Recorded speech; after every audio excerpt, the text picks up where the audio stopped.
Hello everyone, welcome back to our online nursing platform. कैसे हो आप सब लोग? आई होप आप अच्छे ही होंगे। और आज मैं आपके लिए लेके आई हूँ एक बहुत बड़ी खुशखबरी। और खुशखबरी ये उन स्टूडेंट्स के लिए होने वाली है जो कि इस जुलाई मंथ के अंदर बहुत सारे मेरे पास कमेंट्स आ रहे थे, मैम जेएनएम का फॉर्म है वो कब स्टार्ट होगा, दीदी मेरे इतने परसेंटेज मिल रहे हैं, क्या मुझे गवर्नमेंट कॉलेज मिल जाएगी या नहीं मिलेगी, है ना। इस करके क्या बहुत सारे स्टूडेंट मेरे से ये पूछ रहे थे। तो आज मैं उन सब का डाउट है वो क्लियर करना चाहती हूँ। और पहले भी मैंने उनको क्या है आंसर में ये बता दिया था कि आपकी जो फॉर्म है वो जुलाई के लास्ट वीक और जो अगस्त है उसके फर्स्ट वीक तक स्टार्ट हो जाएंगे। और आज ये नोटिफिकेशन है वो आ चुका है। तो फर्स्ट ऑफ ऑल हम इस नोटिफिकेशन को देख लेते हैं। इसमें सबसे पहले 20 जुलाई को 26 है ना, 20 जुलाई 2026 को ये फॉर्म ये जो नोटिफिकेशन है ये रिलीज हुआ है। इसमें क्या लिखा हुआ है देखो, हम यहाँ पे आपको एक एक डिटेल है वो सब बताने वाले हैं।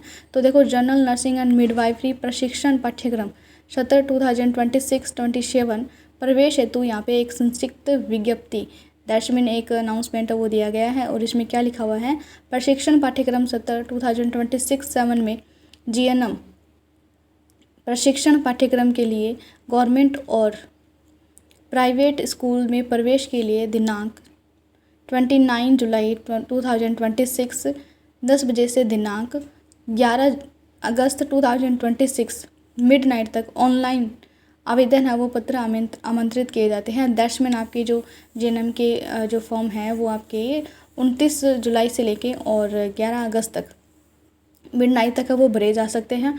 और आवेदन हेतु अभ्यर्थी की पात्रता दैट्स मीन यहाँ पे हम एलिजिबिलिटी क्राइटेरिया की बात कर लेते हैं कि कौन कौन सी एलिजिबिलिटी होनी चाहिए फॉर्म को अप्लाई करने के लिए। तो सबसे पहले हम शैक्षणिक योग्यता दैट्स मीन आपकी जो एजुकेशन क्वालिटी है ना, वो क्या रहने वाली है। तो सबसे पहले यहाँ पे हम यही देख लेते हैं, है ना, आपका जो एजुकेशन का क्राइटेरिया है वो क्या रहने वाला है। तो सबसे पहले आप माध्यमिक शिक्षा बोर्ड राजस्थान अजमेर में अथवा इसके द्वारा जारी अनुदेशिका के अनुसार मान्यता प्राप्त किसी भी बोर्ड सीनियर सेकेंडरी परीक्षा उत्तीर्ण होना आवश्यक है। इसने क्या बोला है कि आपको 12th पास होना है।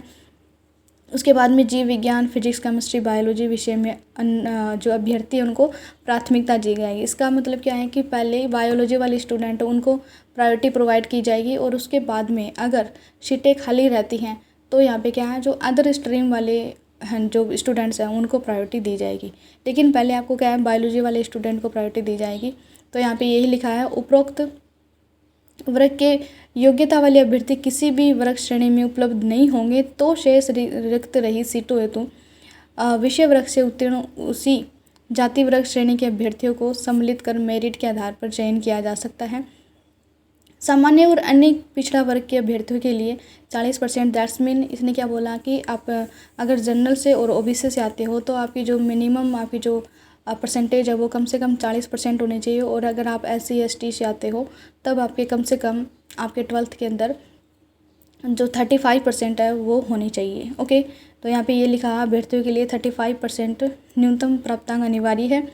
और यदि पूरक परीक्षा उत्तीर्ण हो तो दोनों परीक्षाओं में मुख्य और पूरक इनकी अंक तालिकाएँ, ये कुछ नहीं है, ऐसा बकवास है ये सब, ठीक है। इसके बाद में हम इसकी एज के बारे में बात कर लेते हैं कि इसका जो एज क्राइटेरिया है वो क्या रहने वाला है। तो एज क्राइटेरिया के बारे में बात करें तो इसने बोला है कि दिनांक 31/12/2026 को कम से कम आपकी एज है वो 17 साल होनी चाहिए। और ये आपकी मिनिमम एज है। और मैक्सिमम एज की बात करें तो फीमेल्स के लिए 28 ईयर रहने वाली है। और जबकि मेल्स के लिए ये 28 ईयर रहने वाली है मैक्सिमम। और फीमेल्स के लिए ये 34 ईयर रहने वाली है। ओके, मैक्सिमम एज की यहाँ पे बात की जा रही है।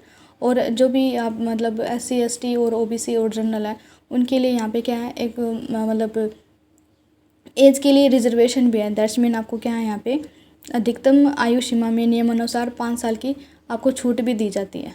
ओके, तो ये आपका एज क्राइटेरिया था। 31 जो दिसंबर है वहाँ तक आपकी एज है वो 17 साल होनी चाहिए।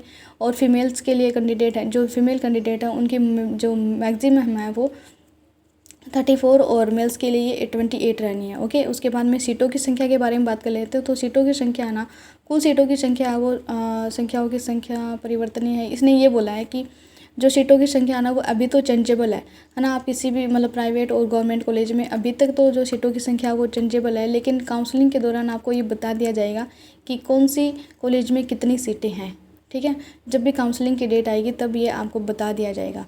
और ये काउंसलिंग की डेट है ये कहाँ पे आने वाली है, तो देखो इसने ये लिखा है कि सीटों की संख्या काउंसलिंग से पूर्व विभागीय वेबसाइट पर उपलब्ध करा दी जाएगी। ओके, उसके बाद में महिला पुरुष अभ्यर्थियों की सीटों की संख्या का अनुपात इसने बुलाया कि मेल और फीमेल है उनकी कितनी कितनी सीटें रहने वाली हैं। तो राज्य सरकार ने ये निर्धारित किया है, क्या निर्धारित किया है कि कोई भी प्राइवेट एंड गवर्नमेंट कॉलेज है उसमें अभ्यर्थियों के प्रवेश चयन का जो अनुपात है वो 80-20 का रेशियो रहने वाला है। इस पर मैंने पहले भी वीडियो बनाई थी। इसका मतलब ये है कि आप मान लो कि किसी भी गवर्नमेंट कॉलेज में या फिर प्राइवेट कॉलेज में जा रहे हो, वहाँ पे अगर 100 सीटें हैं तो जो 80 सीटें हैं वो गर्ल्स की रहने वाली है और 20 सीटें हैं वो बॉयज़ की रहने वाली हैं। ओके, इस क्राइटेरिया को 80-20 का क्राइटेरिया बोला गया है। अगर 80 सीटें गर्ल्स है वो पूरी नहीं भर पाती है तो वहाँ पे क्या है, जो बॉयज़ है वो उसको कवर कर लेते हैं। ओके, उसके बाद में पाठ्यक्रम की अवधि मतलब आपकी कितने साल की रहने वाली है, तो जीएनएम है वो 3 साल की रहने वाली है और इसमें ना जो 6 मंथ की क्या है इंटर्नशिप भी शामिल है। दैट्स मीन 2.5 साल की आपकी या आपका क्या है कॉलेज रहेगी और 6 मंथ की आपकी इंटर्नशिप है वो शामिल रहेगी। इस तरीके से आपकी ये क्या है 3 साल की रहने वाली है। और यही जो कार्यरत जो स्थायी कार्मिक है उनके लिए भी क्या यही 3 साल निर्धारित है। ओके, इसके बाद में हम फ़ीस की बात कर लेते हैं। तो फीस में भी क्या होगा, जो राजकीय प्रशिक्षण फीस है दैट्स मीन गवर्नमेंट कॉलेज की जो फीस है वो 11,550 रहने वाली है और ये किन के लिए रहने वाली है, बॉयज़। और ये बॉयज़ कौन से होंगे, जनरल ओबीसी के, जनरल के बॉयज़, ओबीसी और ओबीसी भी स्पेसिफिक क्रीमी लेयर जो कैंडिडेट है ना, उनके लिए ये हर साल की जो फीस है वो 11,550 रहने वाली है। और उसके अलावा SC ST MBC EWS और नॉन क्रीमिलेयर OBC हैं और फीमेल कैंडिडेट हैं, उनके लिए ये जो फ़ीस है ये 4,620 रहने वाली है हर साल। ओके, उसके बाद में प्राइवेट कॉलेज की बात कर लिए तो प्राइवेट कॉलेज की जो फ़ीस है वो हर साल आपकी 66,000 रहने वाली है। दैट्स मीन 66,000 आपको हर साल है वो फ़ीस देनी होगी प्राइवेट कॉलेज में। और आपकी जो काउंसलिंग की फ़ीस है वो 500 रुपये रहने वाली है और ये 500 रुपये आपको एडमिशन मिलता है तो भी नॉन रिफंडेबल है और अगर नहीं मिलता है तो भी क्या है ये नॉन रिफंडेबल है। ओके, अब चयन प्रक्रिया का मतलब क्या है, आपका सिलेक्शन है वो कैसे होगा गवर्नमेंट में या फिर प्राइवेट कॉलेज में। तो काउंसलिंग प्रक्रिया में भाग लेने हेतु सबसे पहले आपकी काउंसलिंग प्रोसेस है वो स्टार्ट होगी। जैसे अभी RUHS और MMUIT की हुई थी वैसे ही सेम यहाँ पे होगा। पहले आपकी काउंसलिंग स्टार्ट होगी, ठीक है। काउंसलिंग के बाद में आपका एक कट ऑफ क्राइटेरिया निकलेगा, दैट्स मीन आपकी कितनी परसेंटेज है, उसके आधार पर आपको गवर्नमेंट एंड प्राइवेट कॉलेज है वो अलॉट किए जाएंगे। ओके, तो राजकीय प्रशिक्षण केंद्र निजी प्रशिक्षण केंद्रों का चयन कर विकल्प पत्र आप चॉइस फिलिंग कर सकते हैं। दैट्स मीन आपको चॉइस फिलिंग करना है कि आप कौन कौन सी है ना वहाँ पे प्राइवेट एंड गवर्नमेंट कॉलेज हैं उनके लिए आप चॉइस फिलिंग करोगे और उसके बाद में आपको क्या है कॉलेज है वो अलॉट हो जाएंगे जितने आपके परसेंटेज बन रहे हैं उस परसेंटेज बेस के आधार पर, ठीक है। उसके बाद में हम बात करते हैं आवेदन शुल्क, दैट्स मीन आपकी फॉर्म की फ़ीस है वो क्या रहने वाली है।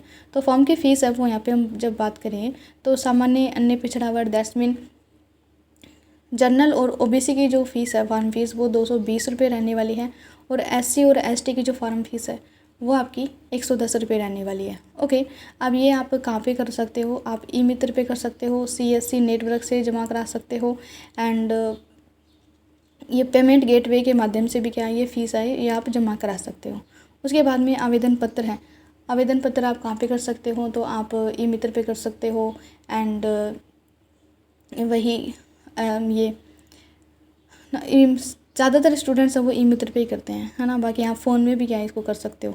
उसके बाद में हम बात करते हैं इसकी जो वेबसाइट है वो आपको बता दी कि इसके जस्ट नीचे क्या वेबसाइट है, वहाँ पे आप मतलब जितने भी आपकी काउंसलिंग वगैरह जो भी होगा है ना, आपको चॉइस फिलिंग करवाई जाएगी, कौन कौन से कॉलेज वगैरह सब कुछ क्या है आपको इस वेबसाइट पे देखने को मिल जाएंगे।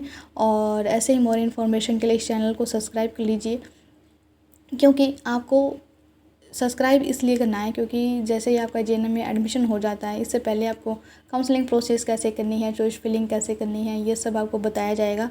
A to Z प्रोसेस कैसी होती है, सब कुछ यहाँ पे बताया जाएगा। और उसके बाद में जैसे आपका एडमिशन हो जाता है तो आपकी रेगुलर क्लासेस लगाई जाएंगी, कंप्लीट नर्सिंग गाइडेंस आपको प्रोवाइड करवाई जाएगी। जेएनएम की जितनी भी क्लासेस लग सकती हैं वो सारी यहाँ पे क्या है ओके चल रही है। तो जल्दी से चैनल को सब्सक्राइब कर लीजिए और इन्फॉर्मेशन के लिए आप टेलीग्राम ज्वाइन कर लो। Bye bye.